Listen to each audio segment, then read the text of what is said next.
Es la burla de México. Estados Unidos intentó reescribir la geografía a su antojo, pero se encontró con un muro infranqueable. Claudia Sheinbaum. La Casa Blanca decretó que el Golfo de México debía llamarse Golfo de América, en un intento de imponer su narrativa sobre el mundo.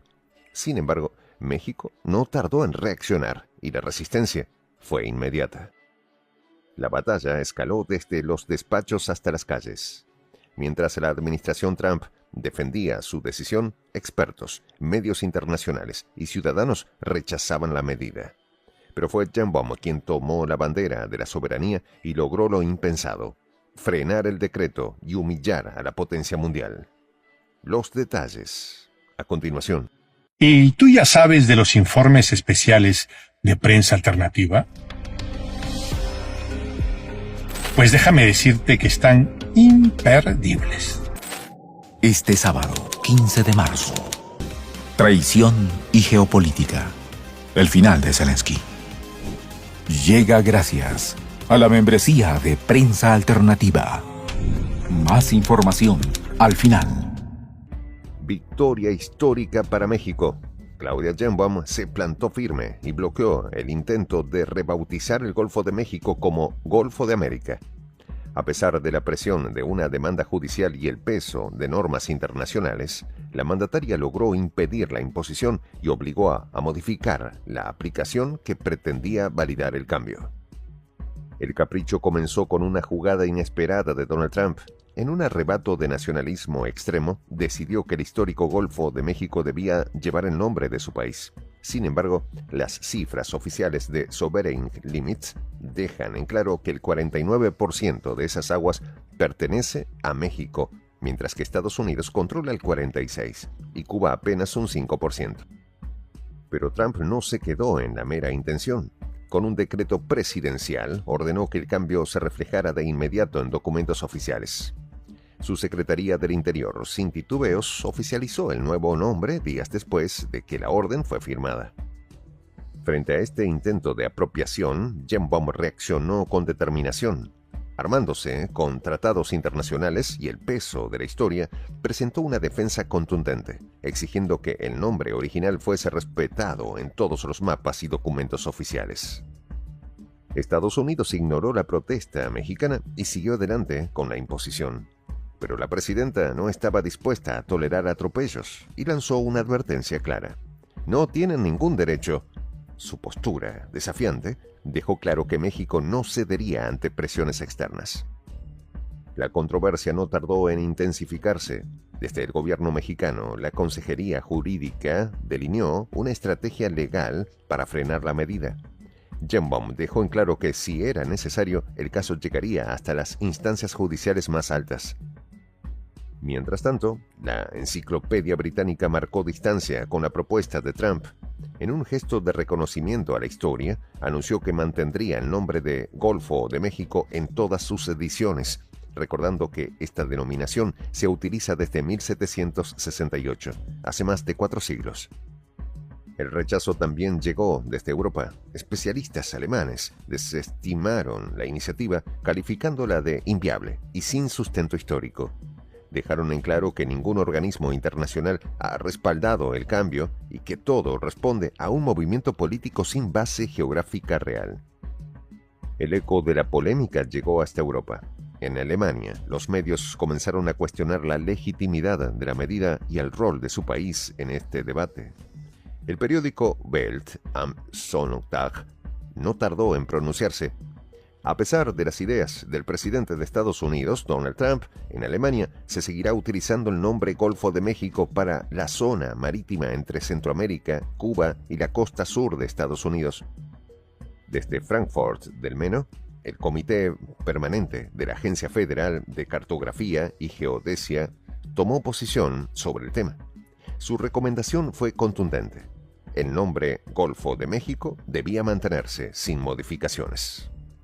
La sugerencia dirigida a la comunidad internacional fue respaldada por Andreas Dix, experto en geografía histórica de la Universidad de Bamberg y presidente del comité. El argumento detrás de esta decisión fue claro. Según la comisión encargada de evaluar la propuesta, el cambio impulsado por Trump vulneraba dos principios esenciales de la toponimia.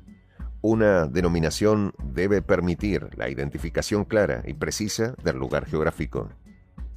Los especialistas no se quedaron cortos en su dictamen.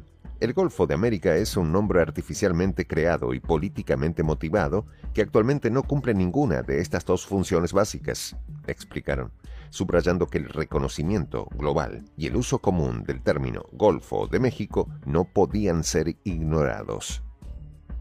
Desde un punto de vista técnico, tampoco había justificación. La comisión recordó que la existencia de nombres que superan los límites territoriales no es algo inusual. Ejemplos como las Grandes Tierras Bajas húngaras o el Océano Índico prueban que la nomenclatura no siempre depende de las fronteras estatales. El impacto del caso se hizo sentir en todos los niveles. En medio de la controversia, Claudia Sheinbaum reiteró que el Golfo de México seguirá siendo el Golfo de México, basándose en la delimitación histórica reconocida en la plataforma continental de Estados Unidos. Pero este no era solo un debate de geografía. Para Miguel García, especialista en cartografía digital, la maniobra tenía un trasfondo más profundo. Señaló que la iniciativa de rebautizar el Golfo formaba parte de una estrategia para reforzar el nacionalismo estadounidense, pese a que la denominación tradicional lleva más de 400 años en uso. La prensa internacional tampoco tardó en reaccionar. La agencia de noticias AP, firme en su decisión de seguir usando el término original, sufrió represalias directas. Su acceso a la Casa Blanca fue bloqueado, impidiéndole participar en las conferencias de prensa oficiales, un hecho que desató críticas sobre la creciente censura y el control político de los medios en Estados Unidos. La Casa Blanca salió en defensa de su decisión. La administración Trump insistió en que el cambio de nombre tenía validez oficial dentro de su territorio, aunque México dejó claro que esta modificación solo se aplicaría en aguas estadounidenses, sin afectar la totalidad del Golfo. Desde Palacio Nacional, la respuesta fue contundente. Con la firmeza que la caracteriza, Sheinbaum reiteró que nadie tenía el derecho de alterar la geografía de su país. Hay organismos internacionales reconocidos y encargados de estas funciones, enfatizó, dejando claro que México no cedería ante imposiciones. El conflicto escaló rápidamente. Durante la cumbre de la Texas Public Policy Foundation, el gobernador Greg Abbott y el senador Ted Cruz aprovecharon el escenario para discutir seguridad y relaciones bilaterales, haciendo constantes referencias a México en sus discursos. Pero en las calles, la reacción fue aún más clara. En todo México, la gente salió a respaldar a su presidenta. Protestas, campañas en redes sociales y mensajes de apoyo inundaron el debate público, exigiendo que Estados Unidos respetara la soberanía nacional y dejara intacto el nombre histórico del Golfo. El impacto no tardó en sentirse en la economía. Empresas mexicanas comenzaron a evaluar posibles boicots y replantear sus relaciones comerciales con Estados Unidos, como una respuesta a la negativa de Washington de revertir la decisión. El gobierno de Trump empezó a sentir la presión. La amenaza de una demanda civil y el daño de su imagen internacional fueron factores que no podía ignorar. Finalmente, la Casa Blanca anunció que el nombre Golfo de América solo sería válido dentro de Estados Unidos, sin carácter obligatorio para otros países. Sheinbaum logró lo impensado. Detuvo el intento de Trump de reescribir la historia y defendió con éxito la identidad de un símbolo geográfico compartido por toda Latinoamérica. Una victoria que trasciende a México y refuerza la lucha contra la imposición de intereses políticos sobre la cultura y la geografía. El Golfo de México sigue en pie. Con su nombre intacto, se mantiene como un emblema de resistencia y orgullo nacional. Esta batalla dejó una huella imborrable en la historia diplomática, recordando al mundo que la soberanía no se negocia ni se reescribe con una simple firma.